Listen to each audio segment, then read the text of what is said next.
Hello दोस्तों, नमस्कार। मेरा नाम है अनुराग सिंह और आज का जो लेक्चर है गाइस, यहाँ पर हम लोग देखने वाले हैं जो सिंधु प्रवाह तंत्र है, जो इंडस रिवर सिस्टम है, उसमें जो इंपॉर्टेंट ट्रिब्यूटरीज हैं, उसमें जो इंपॉर्टेंट जो सहायक नदी है, उनमें जितने भी इंपॉर्टेंट डैम है उनके बारे में हम लोग यहाँ पर डिस्कशन करने वाले हैं। तो आइए दोस्तों, सेशन को हम लोग यहाँ पे फटाफट स्टार्ट करते हैं। और गाइस, यहाँ पर आप देख सकते हैं, this is my code ANG10 और इस कोड का इस्तेमाल करके आप अनअकैडमी में किसी भी सब्सक्रिप्शन पे गाइस मैक्सिमम डिस्काउंट जो है वो अवेल कर सकते हो। और अगर गाइस मैं बात करूं मेरी, तो मैं आपको पढ़ाता हूँ कौन सा कैटेगरी में, एसएससी कैटेगरी में, और इस समय मेरा एंशिएंट हिस्ट्री का कोर्स चल रहा है। इसके अलावा गाइस मैं अनअकैडमी के प्लेटफॉर्म पर फ्री में स्पेशल क्लासेस लेता हूँ, वो भी आप देख सकते हो और आप मुझे यहाँ पे फॉलो कर सकते हो। जब आप मुझे यहाँ पे फॉलो करोगे तो मेरे लेक्चर्स के नोटिफिकेशन भी आप तक आने लगेंगे। अब स्टार्ट करते हैं गाइस हम लोग हमारे फर्स्ट रिवर के साथ में। फर्स्ट रिवर है दोस्तों चिनाब। चिनाब जो है वो निकलती है कहाँ से गाइस, तो याद रखो ये निकलती है हिमाचल प्रदेश से। उसके बाद गाइस ये जाती है कहाँ पर, हमारे जम्मू कश्मीर में। और जम्मू कश्मीर के बाद दोस्तों ये रिवर चली जाती है कहाँ पर, पाकिस्तान में। आप लोग मैप में भी देख सकते हो। अब गाइस मैं बात करूं, जो तीन डैम है, तीन जो परियोजना है, जो तीनों की तीनों जो प्रोजेक्ट है, ये कहाँ पर है, जम्मू कश्मीर में। और आप इसको आसानी से याद कर सकते हो, BDS है ना। चेनाब नदी पे क्या याद रखना है, BDS। तो बगलिहार, डलहस्ती और सलाल। बगलिहार, डलहस्ती और सलाल। और याद रखना, जो सिंधु प्रवाह तंत्र, जो इंडस रिवर सिस्टम है, उसकी सबसे बड़ी सहायक नदी, यानी कि सबसे बड़ी जो इसकी ट्रिब्यूटरी सिंधु नदी की, इंडस नदी की, वो चिनाब ही है। ठीक है, तो याद रखना। और चिनाब जो है गाइस, जो हिमाचल प्रदेश से निकलती तो दो धाराओं से मिलकर के बनती है। एक होती चंद्रा और एक होती है गाइस भागा। ये देखो, ये चंद्रा है और ये भागा है, ये दोनों मिलकर के चिनाब बनाती हैं। ये देखो, ये चिनाब नदी है, ये चली गई कहाँ पे, पाकिस्तान। और फिर जाकर के ये मेन चिनाब नदी आगे जाकर के किसमें मिल जाती है, सिंधु में। और याद रखना, जब चिनाब नदी में आपका झेलम, रावी, ब्यास और सतलुज सबका पानी मिल जाता है तो इसी को पंजनाद बोलते हैं। ठीक। अब हम लोग गैस मूव करते हैं अगला, तो ये याद रखना, जम्मू कश्मीर में BDS।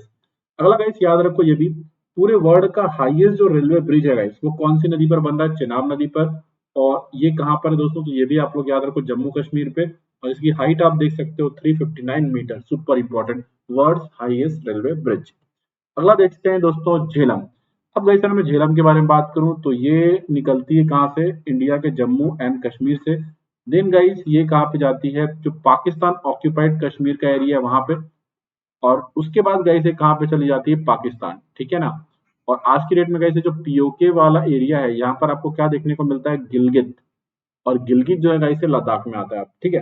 अब इसको याद कैसे करोगे, देखो जो तुलबुल प्रोजेक्ट है, उसमें टोटल आप इसमें अल्फाबेट कितने, 1 2 3 4 5 6। झेलम में भी आप काउंट करो, 1 2 3 4 5 6।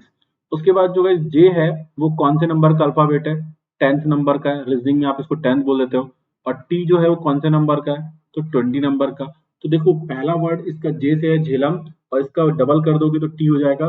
और याद रखो टोटल नंबर इसमें इक्वल है। और अगर दोस्तों मैं बात करूं, जो तुलबुल प्रोजेक्ट है वो इंडिया में कौन सा स्टेट में है, तो ये भी याद रखो, आपके जम्मू एंड कश्मीर में। तो इस तरीके से आप आराम से याद कर सकते हो तुलबुल परियोजना को, जो कि जम्मू कश्मीर में झेलम नदी पर बनी हुई है। अगला देखते हैं दोस्तों, रावी।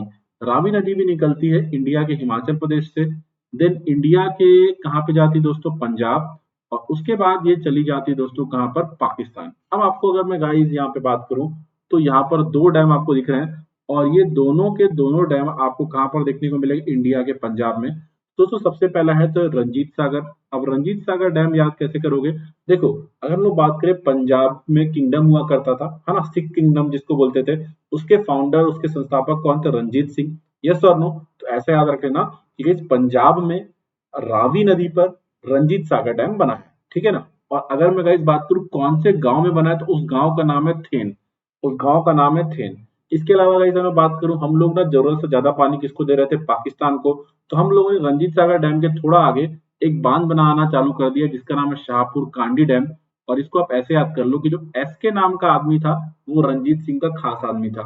यस और नो। तो याद रहेगा, रंजीत सागर डैम और शाहपुर कांडी डैम दोनों आपको कहां पर मिलेंगे, पंजाब में रावी नदी में आपको देखने को मिलेगी। तो सुपर इंपॉर्टेंट हो जाएगा। अगला देख लेते हैं दोस्तों, ब्यास। अब ब्यास में नदी पे बारे में बात करूं दोस्तों, तो ये निकलती कहाँ से, हिमाचल प्रदेश से। और याद रखो दोस्तों, ये पंजाब तक ही जाती है, पाकिस्तान नहीं जाती। क्यों, क्योंकि ये देखो दोस्तों, यहाँ पर ये जो नदी है ब्यास, ये जो है आकर के किसमें मिल जाती है, सतलुज नदी में मिल जाती है। और सतलुज नदी आगे जाती है। और सतलुज कहाँ से आती है, ये तिब्बत से आती है सतलुज नदी, देन हिमाचल, और हिमाचल से पंजाब।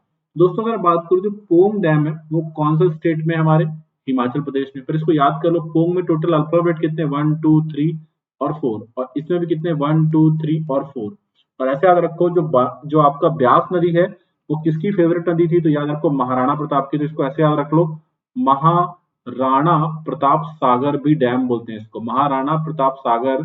जो गाइस अगर मैं बात करूं जो डैम है वो कोई और डैम नहीं है, वो डैम है किसका, पोंग डैम का एक नाम है, जो कि हिमाचल प्रदेश में आपको देखने को मिलता है। और आप ऐसे भी याद रख सकते हो कि जो महाराणा प्रताप है वो ब्यास नदी के सामने जाते थे तो बहुत सारे पोंगे बजने लगते थे, पोंगे बजने लगते थे, है ना। तो इस तरीके से याद रखना, हिमाचल प्रदेश में आपको पोंग डैम देखने को मिलेगा। और इसको राणा प्रताप सागर से कंफ्यूज मत करना, राणा प्रताप सागर चंबल नदी पर, और चंबल नदी पर कहां पर, राजस्थान में, ये भी आप लोग याद रख सकते हो। अगला देखते हैं दोस्तों सतलुज।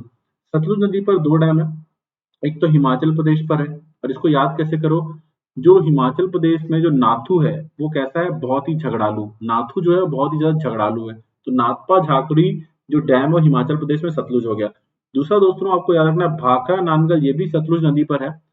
लेकिन इसके बारे में बात करें गाइस तो जो भाखड़ा वाला पोर्शन है ये आपको हिमाचल प्रदेश में देखने को मिलेगा, नानगल वाला जो पोर्शन है ये आपको पंजाब में देखने को मिलेगा, है ना। तो भाखड़ा नानगल डैम एक साथ, नॉर्मली इसको हम लोग पंजाब बोल देते हैं, बट ये मैंने आपको एग्जैक्ट बताया। तो भाखड़ा नानगल जो डैम है ये आपको पंजाब में देखने को मिलेगा और सतलुज नदी पर। लेकिन याद रखना नानगल वाला हिस्सा पंजाब में है और भाखड़ा वाला हिमाचल में। आप याद कैसे कर सकते हो, भांगड़ा जो है ना, भांगड़ा जो है वो और नगाड़े ये कहाँ पे मिलते हैं, आपको पंजाब में देखने को मिलते हैं।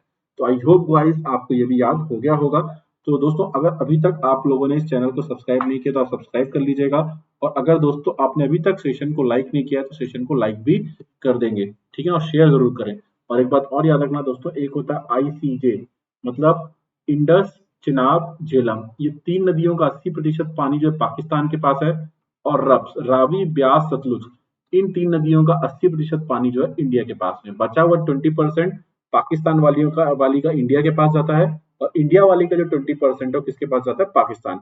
और याद रखना ये हुआ था 1960 में, सिंधु जल समझौता, यानी कि Indus water system, Jawaharlal Nehru और अयूब खान के बीच में गाइस कहां पर हुआ था, कराची में।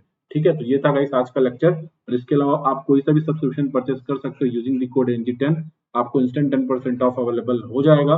तो थैंक्स फॉर वॉचिंग गाइस, और इस लेक्चर को ज्यादा से ज्यादा आप लोग शेयर करिएगा। Bye bye guys, take care.